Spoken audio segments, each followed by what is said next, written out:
Muito antes de qualquer rei mandar gravar símbolos na pedra, as sociedades humanas caminhavam às cegas entre costumes, tradições orais e acordos frágeis que dependiam mais da memória do que da justiça. Em aldeias antigas da Mesopotâmia, onde as casas eram feitas de barro e as noites cheiravam a fumaça e trigo, conflitos se resolviam pelo diálogo ou pela força. Se um agricultor acusava o vizinho de roubar ovelhas, não havia testemunhos oficiais, apenas gritos e desconfianças. Se um comerciante acreditava ter sido enganado na balança, restava-lhe apenas a esperança de que os deuses punissem o trapaceiro. Cada família era sua própria lei, e o que era justo em uma casa podia ser ofensa em outra. Os anciãos tentavam mediar disputas, mas seus julgamentos variavam conforme o humor, alianças e pressões do momento. O destino de um homem podia mudar por um simples boato. Em tempos de seca, uma acusação falsa podia significar até a perda da própria vida. E foi justamente desse cenário frágil, instável e imprevisível que surgiu a necessidade de algo maior. Uma regra que não mudasse com as estações, uma autoridade que não dependesse de memórias falhas, uma justiça que sobrevivesse ao próprio juiz. Foi assim que o mundo antigo começou a perceber que precisava de um novo tipo de poder, um que pudesse ser gravado, visto e respeitado. E é exatamente nesse ponto que nossa história se abre para a próxima etapa. Com o crescimento das cidades e dos reinos, a vida deixou de ser apenas pastos, pequenas aldeias e disputas familiares. Surgiram mercados movimentados, caravanas vindas de terras distantes e templos que guardavam riquezas e segredos. E, com essa nova complexidade, também vieram novos conflitos. Foi então que os reis passaram a assumir um papel diferente.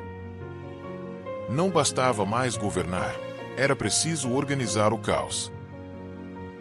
Na Mesopotâmia, os monarcas começaram a reunir conselheiros, sacerdotes e escribas para criar algo que nenhuma civilização havia ousado antes, regras fixas, válidas para todos, e que representassem não apenas a vontade de um homem, mas a ordem de toda uma cidade.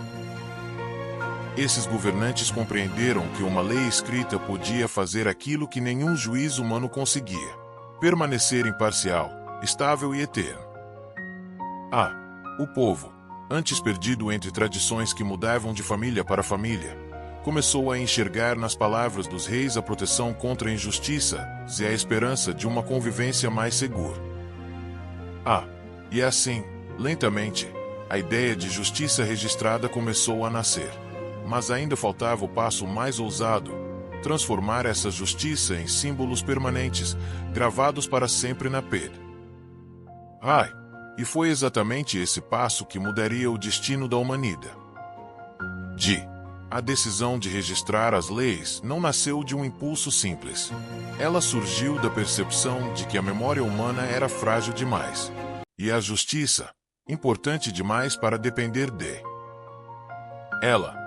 Os escribas, figuras de enorme prestígio na sociedade, tornaram-se essenciais nesse processo.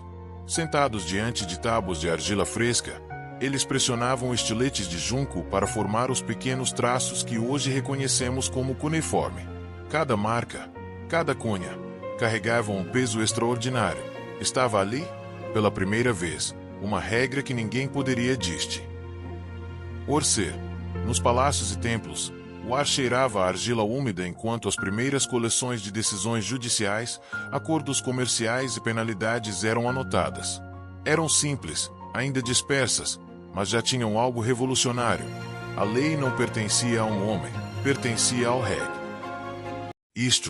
Agora, um comerciante enganado podia exigir que alguém lesse a tábua.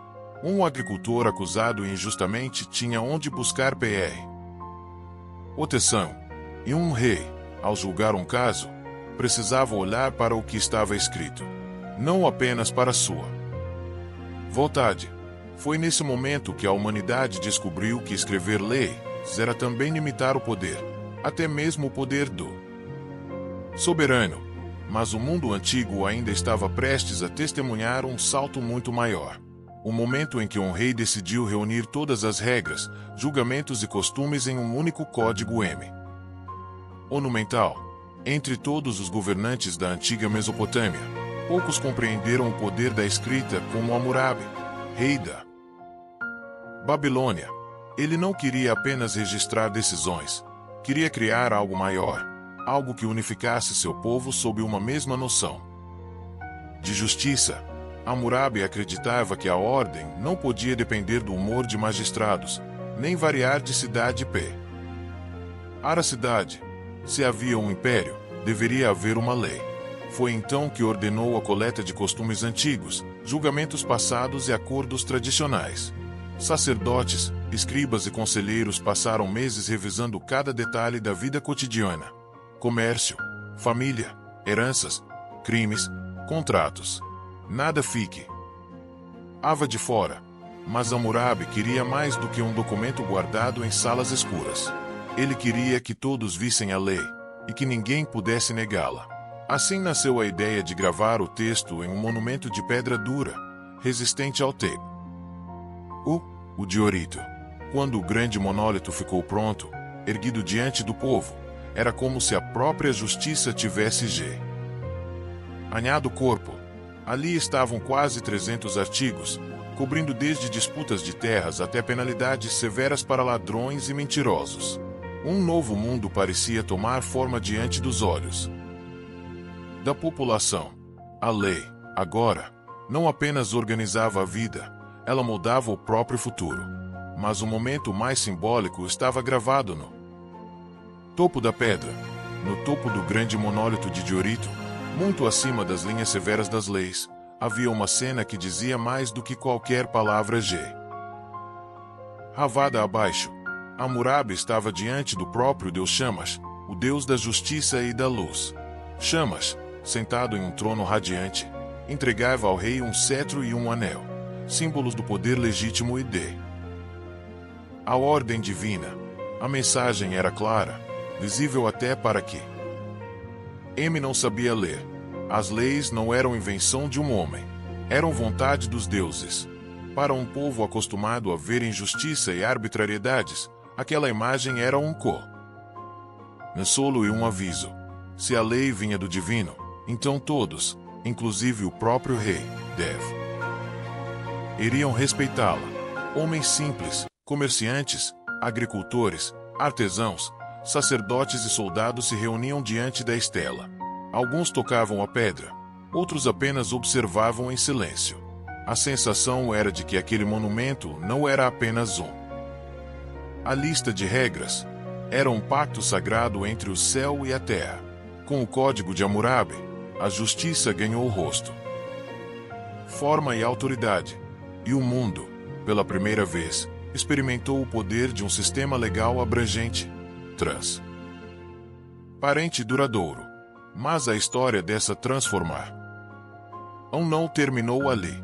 A escrita de leis continuaria evoluindo, viajando para outras terras, ganhando novos formatos e moldando futuras civilizações.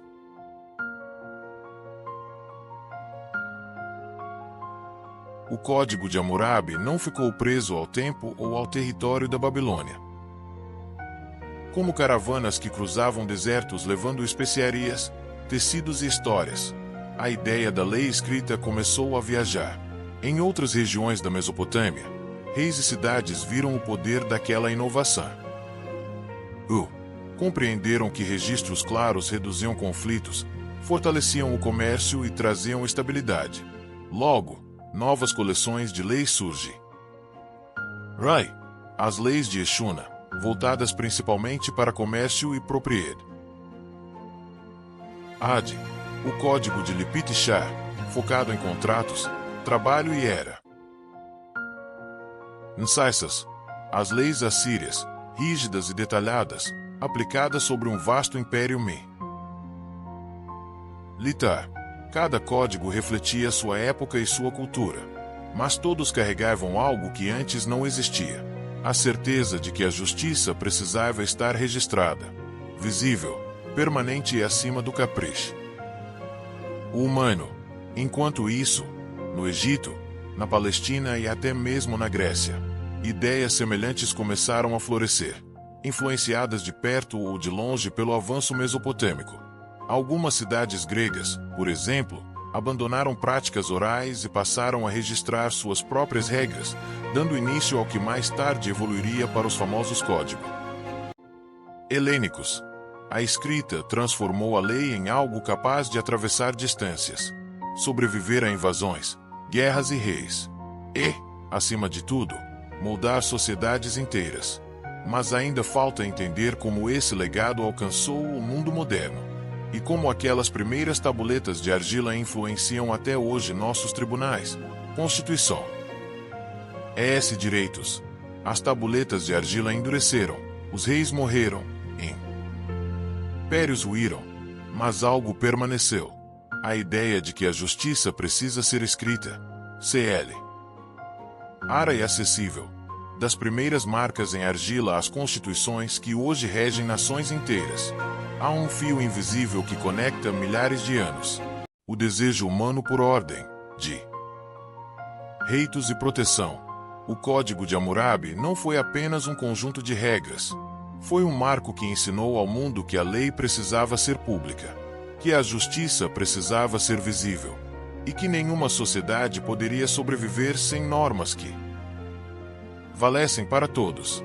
Séculos depois, gregos, romanos, hebreus e outros povos desenvolveriam suas próprias tradições jurídicas, mas sempre bebendo, direta ou indiretamente, daquela primeira revolução. Nascida na Mesopotâmia. Hoje, quando entramos em um tribunal, quando assinamos um contrato, ou quando reivindicamos nossos direitos, estamos, de certa forma, tocando a mesma pedra que o povo babilônico tocou. Há quase 4.000 anos, a lei deixou de ser um murmúrio entre anciãos, para se tornar um dos pilares invisíveis que sustentam o mundo moderno. E tudo começou com marcas simples, gravadas na argila úmida, quando a humanidade deu um passo ousado rumo ao futuro. Assim nasceu a civilização.